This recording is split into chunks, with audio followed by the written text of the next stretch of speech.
নমস্কার সুপ্রিয় দর্শক, আপনাদেরকে অনেক অনেক স্বাগত যৌগিক লাইফস্টাইলে। আজকে আমাদের হাঁটাহাঁটির ওপরে তৃতীয় ভিডিও, যেখানে আমরা তুলে ধরবো প্রকৃতির ছোঁয়া। আর প্রকৃতির সব থেকে ছোঁয়া কোথায় বেশি থাকতে পারে? আমাদের শান্তিনিকেতনের শালবনে। তো সেখানে আমরা চলে এসেছি, আর আমাদের সাথে অবশ্যই আছে আমাদের আচার্য শ্রী ভৈরব চট্টোপাধ্যায়। আজকে আমাদের টপিক থাকবে ক্ল্যাপিং মন্ত্র এবং নেচার টাচ। তো আচার্য আমাদেরকে জানান ক্ল্যাপিং হাঁটার মন্ত্র যে গুরুত্ব আমাদের লাইফে, সেটা আপনি আমাদেরকে বিস্তারিতভাবে একটু জানান।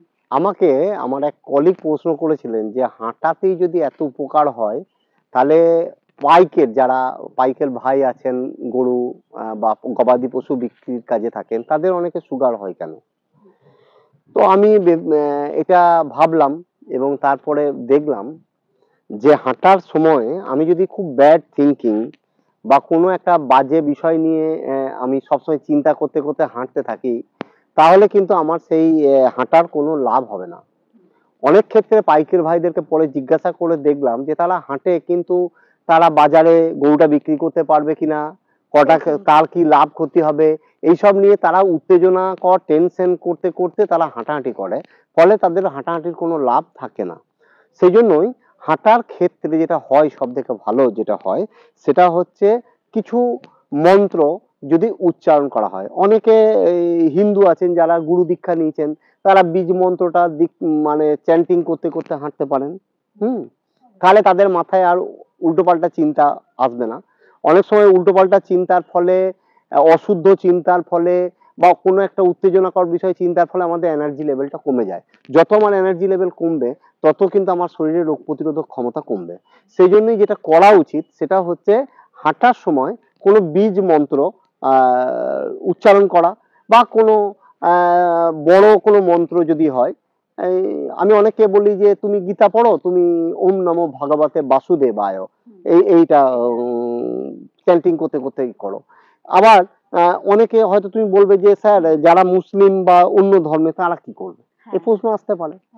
তো মুসলিম ধর্মেও অনেক রকম ভালো ভালো সূরা আছে, সূরা বাকারা হোক, সূরা আয়াতুল কুরসি হোক, হ্যাঁ, বা তাদের যে একটা খুব কমন প্রচলিত যেটা আছে বিসমিল্লাহির রহমানির রহিম, আমি শুনেছি।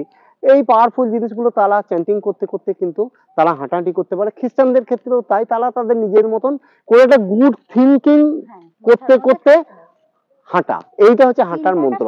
দুশ্চিন্তা নিয়ে হাঁটলে কিন্তু হাঁটায় লাভ হবে না। তাহলে এবার ক্ল্যাপিং। আচ্ছা, ক্ল্যাপিং মানে হচ্ছে হাততালি। এখন হাঁটার ক্ষেত্রে যে জিনিসটা হয়, আমরা হাততালি দিই না।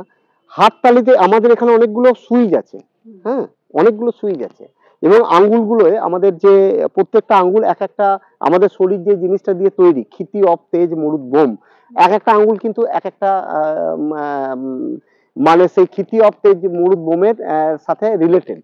হ্যাঁ, যেমন আমাদের এটা হচ্ছে পৃথিবী বা ক্ষিতি, হ্যাঁ, এটা হচ্ছে ক্ষিতি, হ্যাঁ, এটা হচ্ছে অপ বা জল, এটা হচ্ছে তোমার তেজ, এটা তর্জনীটা হচ্ছে মরুদ বা বায়ু আর বা পবন, আর এই বড় আঙ্গুলটা হচ্ছে আকাশের প্রতীক। ঠিক আছে? তো এখন আমাদের শরীর তো এই পাঁচটা তত্ত্ব দিয়েই তৈরি। হ্যাঁ, তার সঙ্গে রয়েছে ঈশ্বরীয় একটা জিনিস, তার নাম হচ্ছে চেতনা। হ্যাঁ, সেই চেতনা সূক্ষ্ম সার ভাগটাকেই আমরা বলছি আত্মা, যে যেমন ভাবে দেখে। তো অনেক সময় দেখবে যে যখন হরিনাম হয় বা কোনো একটা জায়গায় কীর্তন গান হয়, তখন হাততালি দেওয়ার ব্যাপার থাকে। হ্যাঁ, হাততালি দিলে কি হয়, শরীরটা অ্যাক্টিভ হয়। তাহলে হাততালি কি করে দেব?